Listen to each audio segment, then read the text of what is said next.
शङ्खसभा जिल्लाको तुमलिङटार विमानस्थलबाट करिब 3 किलोमिटरको दूरी पार गरेपछि अरुण नदीको किनारमा रहेको मनोकामना मन्दिर पुगिन्छ।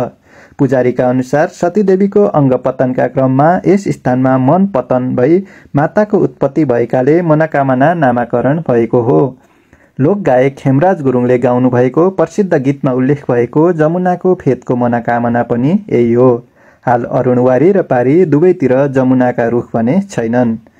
पहिले यही अनौठोको शिलाभित्र मनोकामना माताको मूर्ति रहेकोमा अरुण नदीमा आएको बाढीले शिलासहित माताको मूर्तिलाई पुरेपछि उत्खनन गरेर निकालिएको पुजारीहरू बताउँछन्। वर्षायाममा अरुण नदीको बहाव बढेर माथिसम्म आउने भएपछि हाल मूर्तिलाई भने अलि माथि मन्दिर बनाएर सारिएको रहेछ।